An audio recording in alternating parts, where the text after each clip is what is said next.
Colts have finally decided that coverage matters. What's up, Colts fans? Congratulations! You might cover someone in Indianapolis this year. Charvarius Ward has signed one of the top corners on the market with Indianapolis. And not only that, also Cameron Bynum, safety of the Minnesota Vikings. Big Lou is having a big impact on this free agency spending for the Colts. And I'm excited for Colts fans because typically Indianapolis is not one of those teams that spends a ton of cash in free agency, and especially not on coverage, especially not at corner, especially not in the secondary. But the Colts have decided that stacking the secondary is the best way to go when it comes to Big Lou's new look defense in Indy. So let's start off with a player that I love, I admire, I adore. That is Charvarius Ward, former Kansas City Chief, Super Bowl champion with the Kansas City Chiefs, and Super Bowl participant with the San Francisco 49ers. Charvarius Ward in 2024 went through probably the toughest year of his life. He did have some family issues and personal tragedies, which did spill into his play on the field and actually resulted in him missing some time on the field for the Niners. It was a bad, tough season for the 49ers, and that was just one of the elements that led to a really tough season for that team.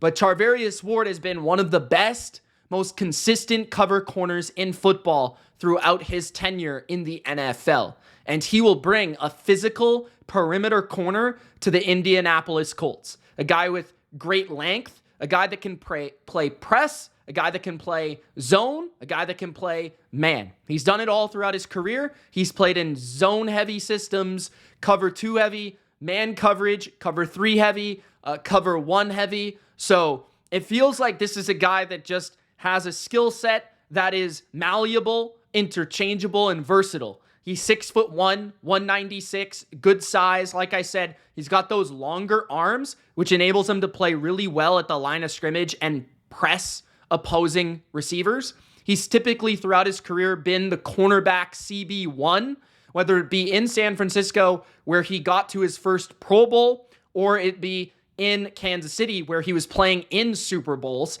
This is a guy that's been the CB1 on any team he's played for. And sometimes he's been underrated. Sometimes it feels like he's been properly rated. But now he's getting a little bit older and more recognized. But he's still only 28, which is actually kind of surprising. He does turn 29 in May. He's a player that probably had his best season of his career in 2023, helping the Niners get to the Super Bowl last year with 5 interceptions, 23 passes defensed, which led the NFL, and a forced fumble with 72 tackles. That was his best season in the NFL. I thought he had some really great seasons in Kansas City, whether it be 2019, where he helped them win the Super Bowl with 2 interceptions, a forced fumble, 10 passes defense, and 74 tackles, being their CB1 that year. 2020, also being the CB1 for that team that reached the Super Bowl and lost to the Tampa Bay Buccaneers. But, overall, I've really loved his man coverage skills, his press coverage skills, and he's proven in San Francisco that he can play in more of a cover 3 quarters coverage style of defense while mixing in a little bit more man coverage. So he definitely has the skill set for Big Lou to be able to play a plethora of coverages, whether it be 2 deep, whether it be a lot of quarters, whether it be man, whatever he decides to do. I feel like Ward can do it and accomplish it. He's played under some of the brightest minds on the defensive side of the football, including Steve Spagnuolo throughout his career. So yeah, this guy is going to be well equipped from an IQ standpoint, an experience standpoint, and just a big game, big play standpoint. He's going to be ready for the Colts to make a surge for the playoffs, and he's going to help them get there.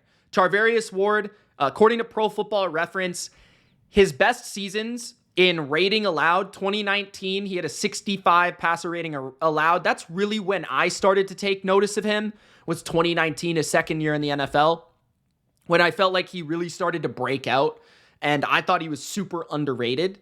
He had a very good year in 2021, 79 passer rating, and I feel like if you take out some of the games against Jamar Chase, it probably would have been even better. 82 passer rating allowed in 2022 and a 64 passer rating allowed in 2023. His completion percentage has been even more impressive. 47% in 2019, 57% in 2020, 51% in 2021, and 54% in 2023. Now, this past season, as I mentioned, I don't feel like he was at his best because of some of the off-the-field things. He did allow a 116 passer rating according to Pro Football Reference. The number on PFF, I think, is slightly better. If you look at his numbers on PFF, he allowed a 119, actually, that's worse. So 119 passer rating, but he did have still a pretty good reception percentage allowed. He still had the best reception percentage, completion percentage allowed among all corners on the 49ers last season, including Lenore, who's a very good player, and Green, who is a promising rookie. He also only allowed 102 yards after catch, which is pretty impressive. And he had a 12% forced incompletion rate last year. He also had a pretty good number of 12 snaps per reception allowed, which is in the top 25 last season. So teams often didn't really throw in his direction last year, and they were trying to test the other players in the secondary in San Francisco. But like I said, I don't think you can truly base his play based on last year. You could say that he's getting a little bit older, but he only played 12 games, and it felt like he was heavily affected rather by injury or mental circumstance last year.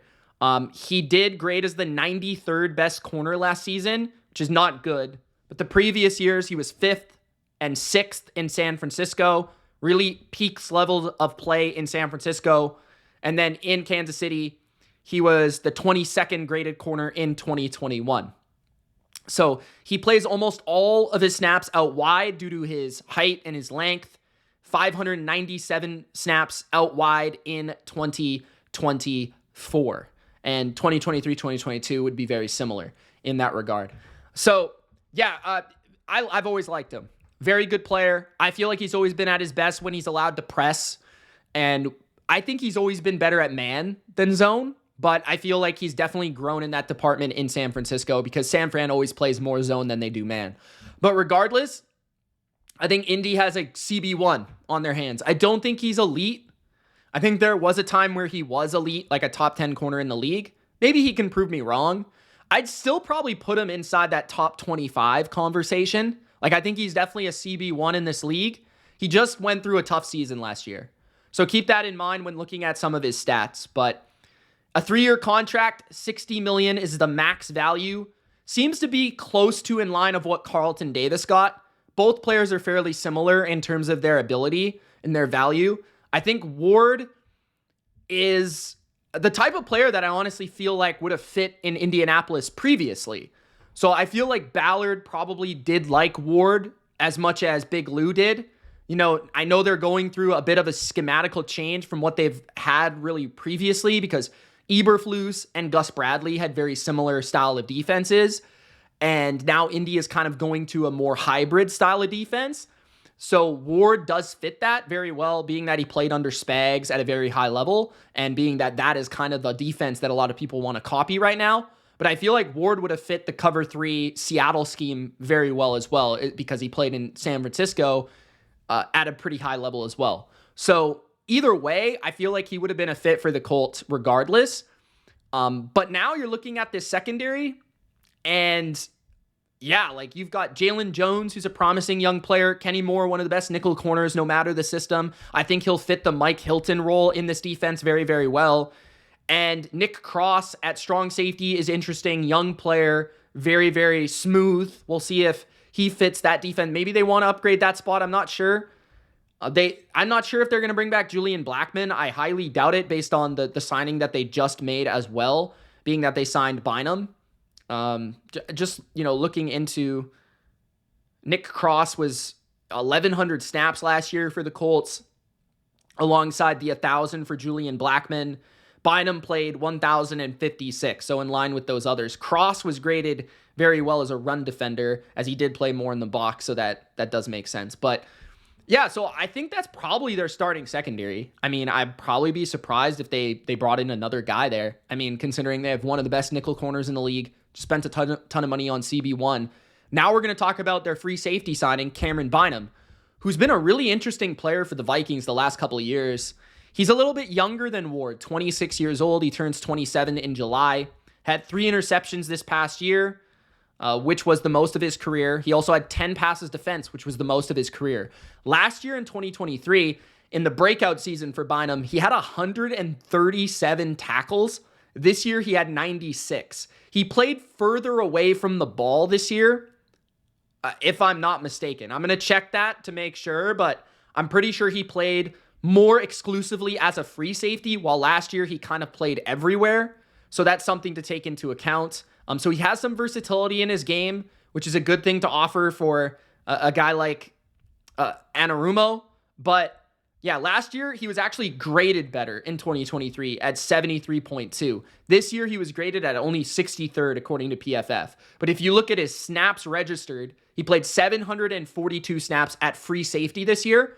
He also did play 128 in the box and 139 in the slot. Some of that is Brian Flores' system where you're moving around a lot. The safeties are trying to disguise their coverage, occasionally coming on a blitz. Bynum's got pretty good height at 6 foot. He's 200 pounds. He seems bigger than 6 foot when you watch him on the field, in my opinion. He's got pretty good length to his game, which is also something that feels suitable to the Colts' past regime. But he did allow the lowest rating of his career, 77.6 compared to last year's 98.9, and an 8.5 yards per target, 442 yards allowed, 61.5 completion percentage allowed, which was also the best of his career. He did go down in his tackles, but I think that was because he was further away from the ball, like I said. I feel like he's a guy that can equally tackle really well and cover and have range really well. Now, the Vikings weren't the fastest back-end defense. They weren't the best at defending the deep ball.